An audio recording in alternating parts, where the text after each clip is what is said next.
Hey, welcome to the Transform Your Workplace podcast. I'm your host, Brandon Laws, and it's great to have you on today's episode. Thanks for listening and thanks for the download.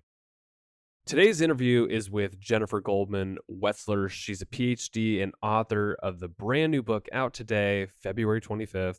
It's called Optimal Outcomes: Free Yourself from Conflict at Work, at Home, and in Life. And I love content related to conflict management. I think it bleeds over into the work, home, and all walks of life.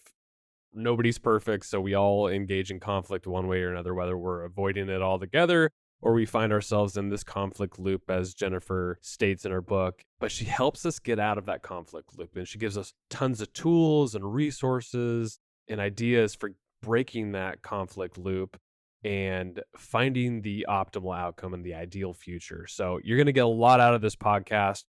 Pay attention towards the end because she points you to free assessments that she has on her website that could be helpful for your teams or people at home, anything like that. So enjoy today's episode.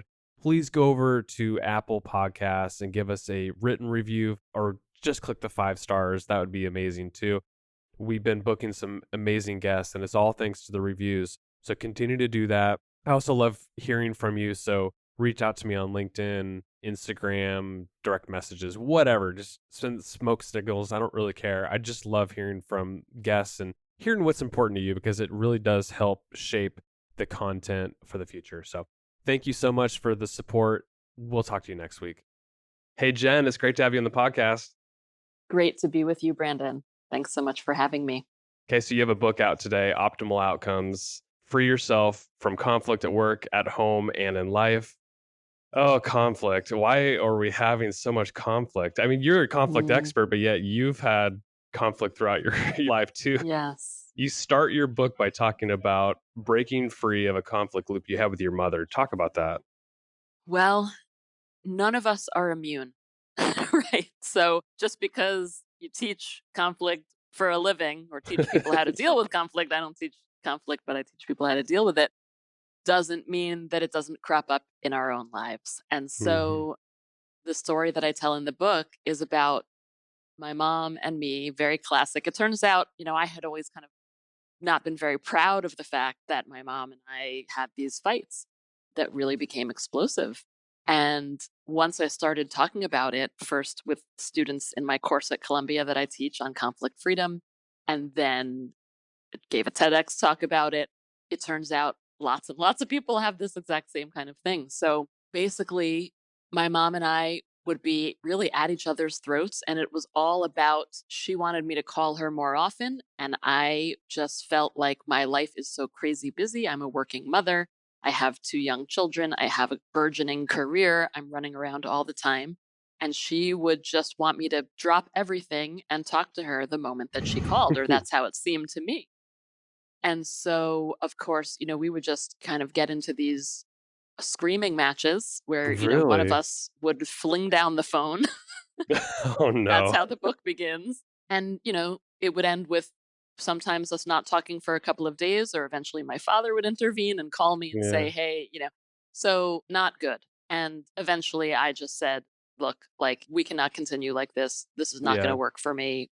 And by using the practices that I write about in the book and the optimal outcomes method, I was able to free myself from this conflict with my mom. And we have a vastly different relationship today than we That's did at great. the time that was occurring. I think what's fascinating about that story, I think it's very relatable for a lot of people, but you obviously got stuck in some sort of pattern, right? Where she would Yes. call, want to talk with you for half an hour, you're busy. So every time you see your caller ID, you're probably like, ugh, should I answer Hmm. it? Should I not? And if you do, that's probably where you're throwing down the phone. So you got into this like Right. weird conflict loop, I think, as you call it. Hmm. And how did you get in there in the first place? Was it just Yeah. because you felt like she was stepping into your world and not being cognizant of the fact that you're really busy? Like, how did that all happen? And Yeah. then what did that loop feel like? Right. Well, I talk about conflict patterns and Mhm. conflict habits. So my mom and I share a conflict habit, which is blame and attack, right? So I would experience her as calling me and blaming and attacking me. You should call me more often. What's wrong with you? Kind of pointing her finger at me, or that's how I experienced it. So her habit, blame and attack. And not surprisingly, being her daughter, I have the exact same habit. So when I'm stuck in a recurring conflict, so I don't do this all the time, right? I'm not always blaming and attacking other people, but it's when we feel stuck, we fall back on these habits that we develop over a lifetime that then become very difficult to stop using. And we use them, with good intentions. Sometimes, of course, we're not intending to blame and attack other people, but we might be intending to win a debate or win the conversation, win the argument, right? I wanted to prove to my mother that I really am so busy. And so, like, Yeah. she shouldn't have these expectations of me. So I would just attack right back. And when two people are blaming and attacking each other, it often Yeah, typically doesn't end nothing gets well. done, yeah. You stay in the same pattern. Exactly. We're stuck. So when there's two habits that are interacting with each other, I call that a conflict pattern. We were stuck Yeah. in this conflict pattern and it becomes increasingly hard to get out of that pattern.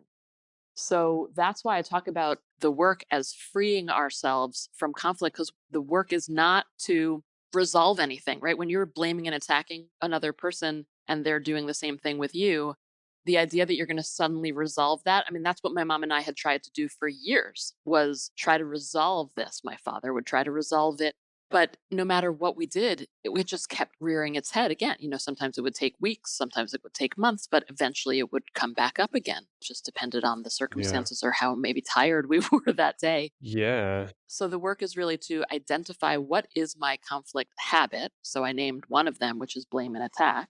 Another one is you might blame and shame yourself. So for some of us, if we see that we're stuck in a conflict, we might go into very negative self talk, and we might be well intentionally trying to make things better, fix the situation, fix ourselves, figure out what's wrong and make it better.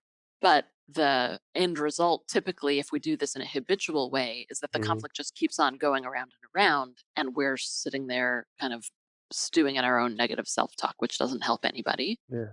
A third habit is shutting down. So we might avoid to the point where, you That's know, me. okay, I'm kidding. Sometimes, not all the good to know. time. This is great to know about yourself. You are not alone, right? And the first step is acknowledging, who am I and what's my habit? So shutting down sometimes can be helpful, but not in a habitual way typically, Yeah. because it just allows things to brew.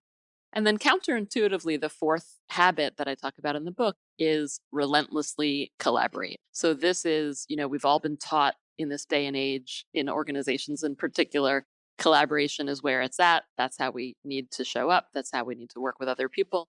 And yet, when we habitually try to collaborate with other people, even when they are unwilling to cooperate with us, it doesn't work. And so we could try to be resolving and resolving and nothing is working. It's not happening. And so the sooner you can recognize that your habit of relentlessly collaborating with other people or trying to, that's not working, then you have a chance to do what I call take pattern breaking action. Stop, pause, acknowledge this is Mhm. not working, how I'm doing this, and what else could I do instead? And I typically say, as long as what you do is constructive and different from what you have been doing in the past, it almost doesn't matter what you do. So there's a whole, many, many, many different things that you can do, which are not going to be necessarily immediately apparent to you right now. But the first step is just to notice what's going on and commit that you're going to do something pattern breaking.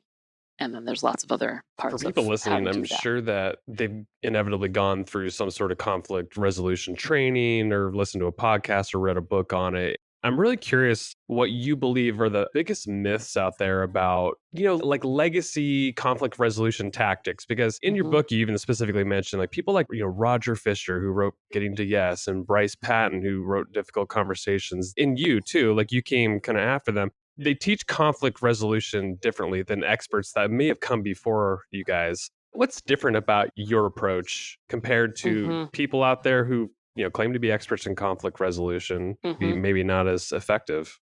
Yeah. So the people that you named, Roger Fisher and Bruce Patton, are giants in the field. They were colleagues of mine. Roger Fisher is no longer with us in physical being, Yeah. but Bruce Patton continues to be a colleague and a friend to this day. I learned so much from them, and the work that I do, I couldn't do had it not been for the work that they did. Getting to yes and difficult conversations remain They classics are in the field, great. and they are super useful. I recommend them to people still all the time. I started my career teaching those methodologies, and I still do often, right? When I'm coaching, when I'm training, when I'm teaching. So these are wonderful methodologies. And if listeners haven't picked up those books, they absolutely They should. must. Yeah, I agree. Those are great books. I've read them Yes. both. So the way that optimal outcomes builds on their work and is different from their work is that optimal outcomes starts from the assumption that you are stuck. Hmm. You have tried the getting to yes methodology. You have tried the 7 elements of negotiation. You have tried separating impact versus intent, which is one of the key points in the Difficult Conversations book. You have tried these things, you have given it your best shot, you have tried them multiple times, and nothing you've done has worked.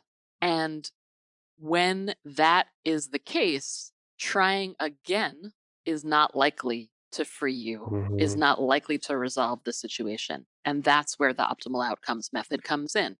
It offers you a different way based on psychological principles, based on a deeper understanding of emotions than perhaps we've had in the past 5 years of my own research and many, many years of research in conflict and negotiation theory and practice to say, how can we change our perspective? How can we use a mindful stance? So I think about the optimal outcomes method as the 21st century answer to getting to yes in difficult conversations. This is for leaders who've grown up in a Yeah. collaborative culture, right? In Hmm. 1981, getting to yes was completely revolutionary Yeah. because it was coming up again, kind of saying, look, the pie is fixed. If I say yes and you say no, that's the end of it. Or if I win, you must lose. That's not the way it's going to work anymore. We have to create this collaborative mindset. We've now spent the last 40 years building that collaborative mindset in organizations, in leaders, in people all over the globe. And it's been tremendously successful much of the time. And there are still so many situations where it's not successful. Yeah. And this is the answer to that. A lot of people will talk about conflict resolution and talk about it as if it's really negative, but you even said that conflict can be a productive, specific quote. Hmm. Conflict can also be productive and lead to innovative solutions. And I agree with that statement. I think that as we engage in conflict, we can, learn other perspectives, come up with creative ideas and solutions. What's your perspective on that? Well, absolutely. So I hope people listening have had the experience where they've been in a conflict situation and they may have not even expected it, but something positive came out of that experience. Even if it was just, wow, I learned how I don't want to be, or I learned who I do Hmm. want to be with and who I don't want to be with, or spend time with, or work for. But even beyond that, often when we're seeing something differently from someone else, the research shows, and my own experience bears out as well, that people working in diverse teams tend to come up with solutions that are much more innovative, creative, productive than people who are working in homogeneous teams. So the research does back up what some of our, sometimes our experience is that conflict can be healthy. And you know what? The truth is, even if that weren't true, conflict is Yeah. unavoidable. There is not a person on planet Earth who doesn't, at some point or another, at home and at work and in public life, experience some kind of conflict with someone else. We might experience it to varying degrees, but everyone experiences it in life. So I wouldn't want anyone to walk away from this conversation thinking that they're kind of going to get away scot free. So, given that it is a reality, then the question becomes, well, what do we do about it? And that's my life's work, is answering that question. And that is what the 8 practices in the optimal outcomes method help walk you through. At first, it's about identifying, what is my current habit? How do I tend to get stuck with other people? Looking at that, then asking, let's map out this conflict. Let's look at it from a much more complex point of view. Who are the players? It might seem like it's just me and you, but actually, if we're stuck, it probably involves more people than just the two of us. And so then the question is, how can we map this out and look at this from a wider angle lens? And just doing that, again, it's not particularly difficult, right? People can sometimes within, 5 minutes create a little hand drawn map on a piece of paper and have these light bulbs going off about, oh my Yeah. gosh, it didn't ever occur to me that this other person is involved in such a way that, either they're contributing in a way I didn't realize, or they could be helpful in helping us get out of this situation. So lots of light bulbs can go off there. And then out from mapping, we can look at values and emotions and how those contribute to the situation, and then start looking to the future. Given our understanding of how we've gotten here, how can we imagine better future for ourselves? What do we want the future to look like? And imagining, not just using our thinking brain, but using all five of our senses and our emotions to imagine what would we like to see happen. So often in conflict situations, we're so stuck. It's just so magnetizing to stay looking just at what's going wrong. It doesn't occur to us to ask ourselves, what would I like to Mm-hmm. happen here? Like, what would an ideal situation be Yeah. like? So I always advise use your five senses. What would it feel like? What would it look like? What would it sound like? What would it even taste or smell like to be in that future state? What would it feel like emotionally to be there? That's what I'm shooting for. And then, but we don't want to stop there, because if you stop there, you may not ever get there, right? So you want to build a set of action steps that you can take that are simple, maybe even surprisingly different, that are going to get you towards that future state. And you want to think ahead, right? So, what are things that could get in my way to achieving that future state? And how can I prevent and mitigate those from You happening? know what I love about your book that I think is different from so much other content that's around conflict resolution is the fact that, others will probably teach you how to use tactics to resolve conflict, whereas yours really looks at it holistically with what do you want as the optimal outcome? I think that's a good way to frame it up because, what's the ideal future? And when you look at the players involved and all the emotions that are happening, like how do we like kind of step back, map it all out, and then get out of this loop as you suggest? I love Hmm. that approach. How did that come to you? That's a great question. The whole methodology is based on my research into wisdom. So I spent 5 years in graduate school studying how people get stuck in long Yeah. term conflict. At the end of those 5 years, I realized I could, and many people do, academics in particular, I could spend my entire life just looking at the complex causes of recurring conflict, and I would never have anything to say about how do we get out of it. So I decided in that moment to change that for myself. And I started looking at the wisdom literature. This was back in 2007 when, the idea of yoga and meditation was just really beginning to blossom in the West after many years of being here anyway. But so I started looking at the wisdom literature, looking at people like Nelson Mandela, Martin Luther King Jr., Gandhi. How did they respond to conflict and how was that different and how is it wise? What does it mean to be a wise person? So the practices in the outcomes method are all based on qualities that wise people are Hmm. shown to have. And this is both based on the research on wisdom and also obviously on my own experience. So I've been working with people in organizations for 20 years and I've been teaching for a decade in graduate school at Columbia University. And so based on my own experience as well as what the literature on wisdom had to say, I thought, you know what? So that's why in the book, the main example that I use to talk about what does it look like to imagine Yeah. a different future? What is it like to imagine a different future? I use the example of Martin Luther King Jr.'s I Have a Beautiful. Dream speech. Because most people hear that speech and we're taught, or at least I was taught in grade school, the one reason why this speech was so successful is that he Mhm. repeats, I have a dream, I have a dream, I have a dream. And it's a very effective oratorical, thing to do. But when you really listen to what he says, he's painting a Exactly. picture. Yep. He's helping us imagine the future that he wants for us. So he's saying words like, little black girls and little white girls holding hands. And so we envision those hands being held. And he's contrasting that to where we are now, where we're stuck. And it's Yeah. it's just an amazing visual, Mhm. imaginative journey that he takes us on. So anyone interested should go and listen to that and watch the speech That's a online. good lead into what I wanted to ask you next. And I don't know if you get this question a lot, but let's take the Martin Luther King example.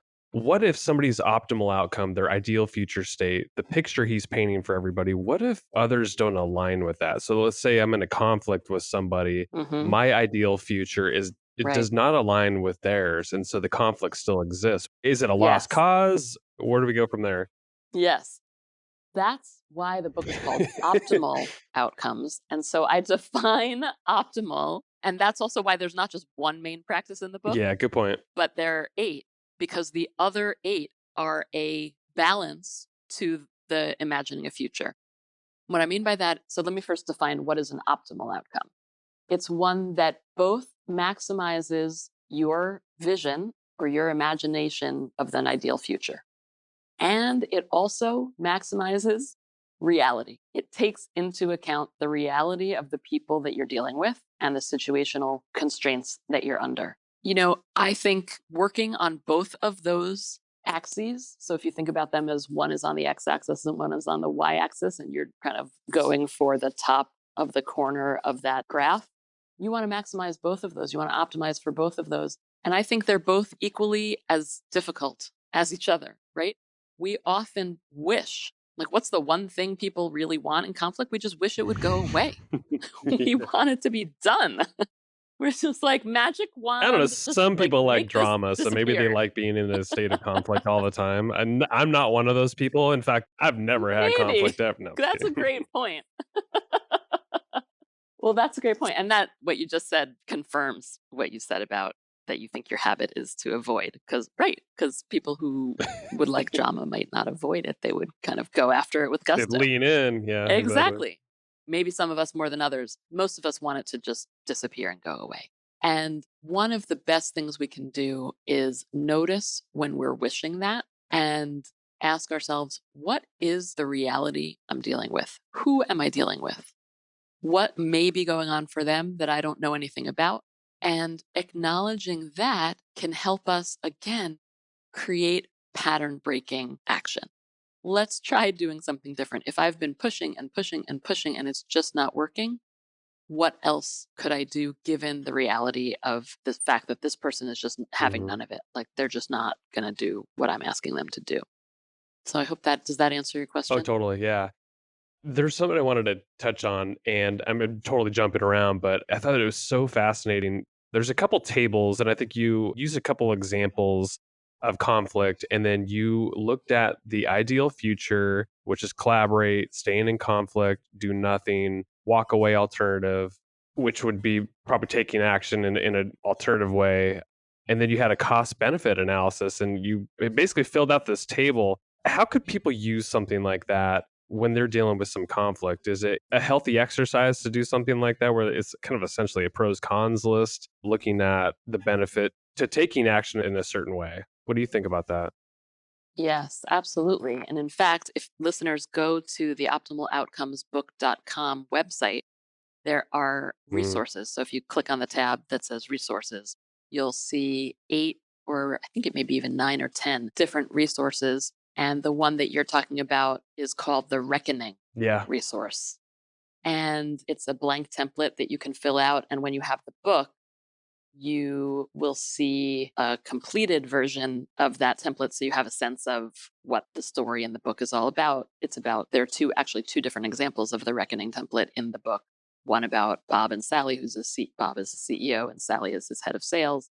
And then there's another one about Roxanne, and she's dealing with conflict on her senior team of a few other SVPs at a healthcare company. And so you can download the blank template and use it for yourself. And the whole purpose is absolutely because it will help you to evaluate your options so often. And the reason why it's in the book is because my experience teaching, particularly teaching the Getting to Yes method, is that we would ask people early in my career, I would ask people, well, what's better for you? Do you want to walk away and do something different? Or is it better for you to make a deal with this person who you're sitting face to face with? And so the problem is sometimes when we're stuck in conflict, we're not choosing. We're kind of saying that we're fantasizing about walking away, but we're not doing that.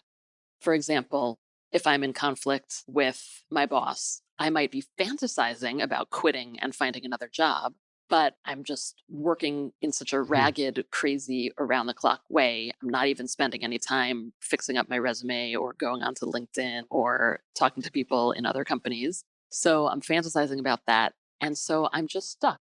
I'm doing nothing. I'm staying stuck in conflict. So the Reckoning template has a column in there that says, stay in conflict.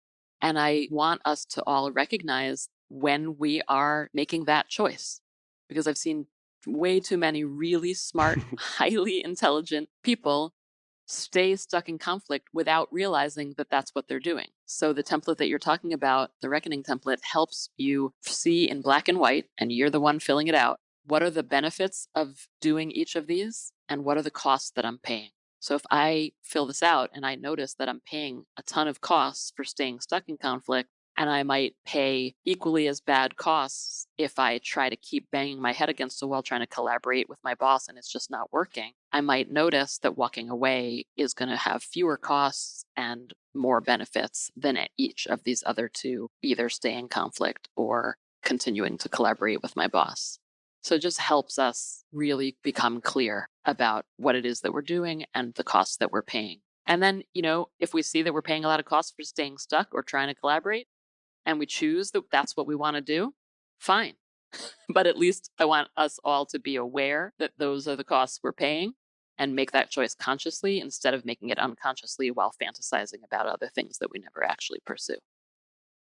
I'm always fascinated by why we get into conflict in the first place. And you had a section in your book that like I had like an aha moment. You basically like outlined how we interpret behaviors and why people do things that they do, and which could enter into conflict from our vantage point.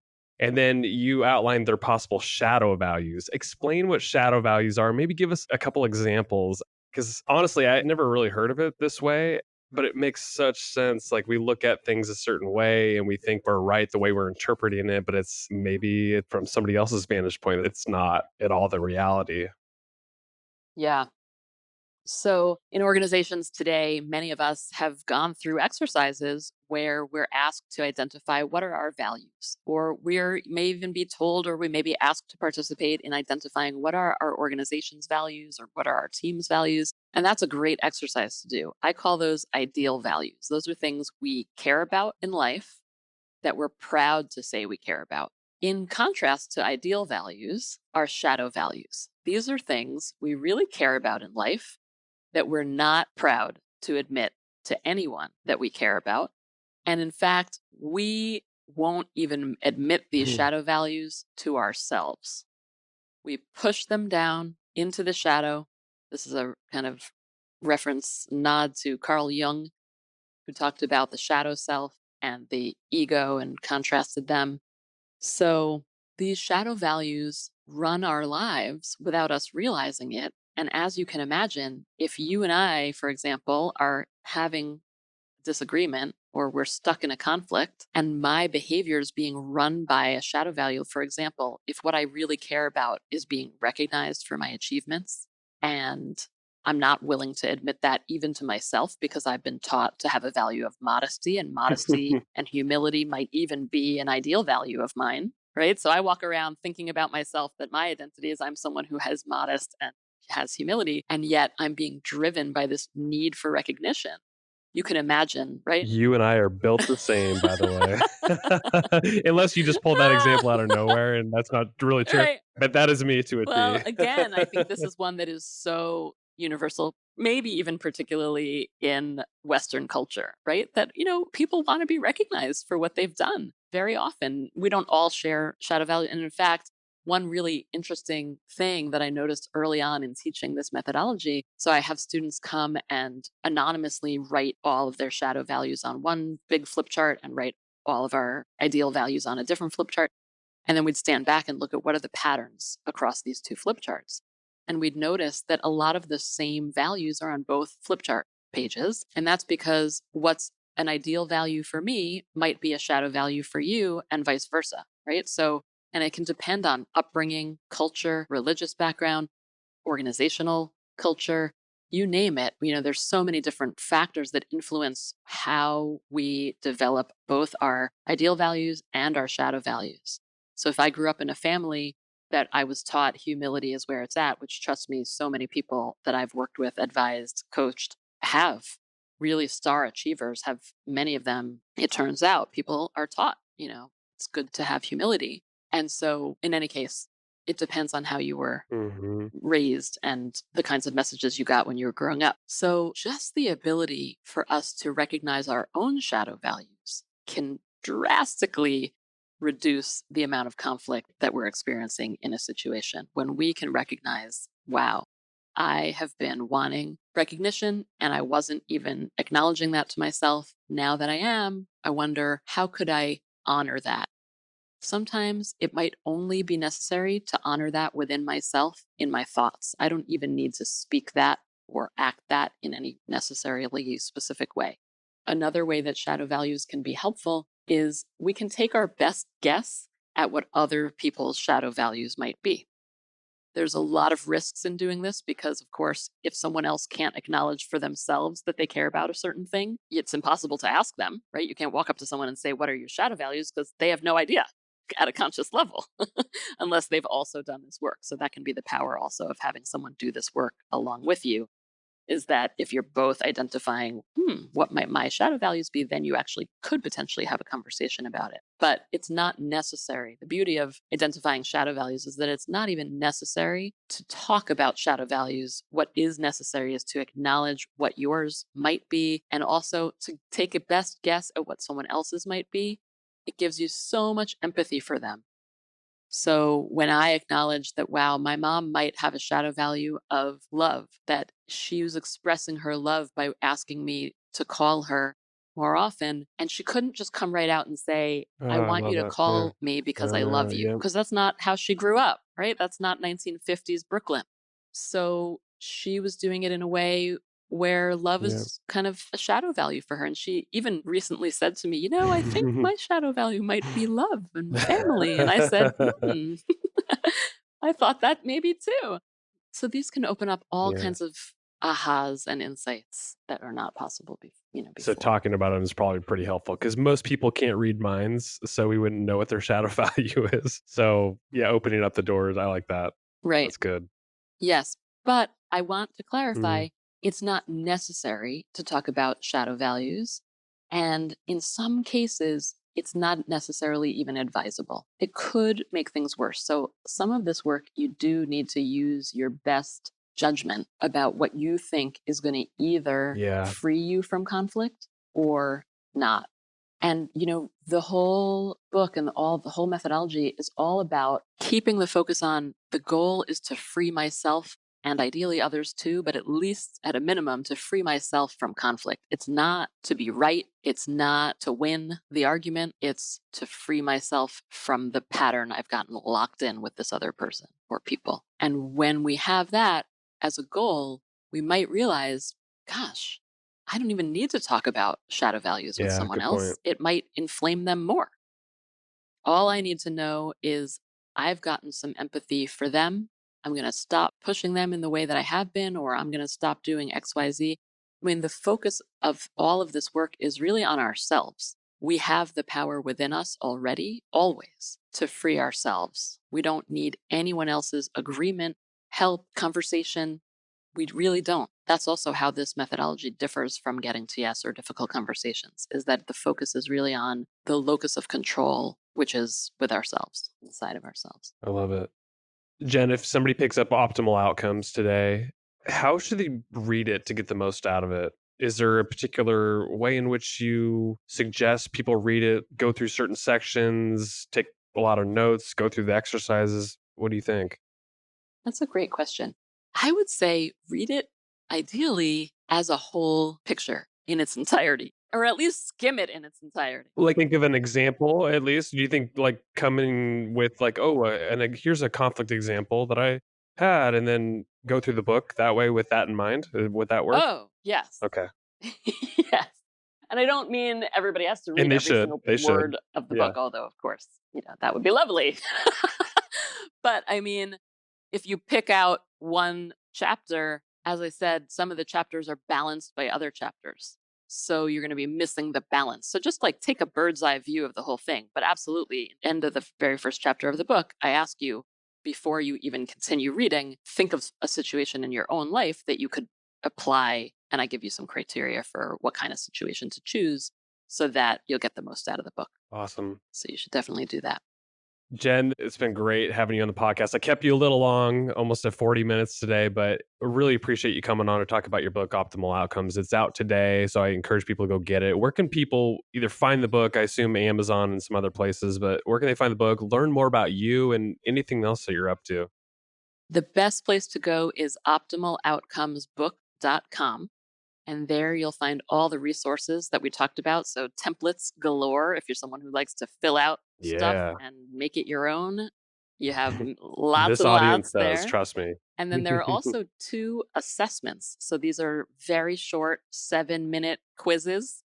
These quizzes take about 7 minutes to complete. One on emotion traps, so helping you identify what kind of emotion trap do you tend to fall in, and the other on the conflict habits that we were talking about, those 4 conflict habits, to help you identify which one is yours. And the fun thing is at the end of the survey, you can have the option to email a friend so that they can take it too, and then you can compare notes and see how you've gotten stuck.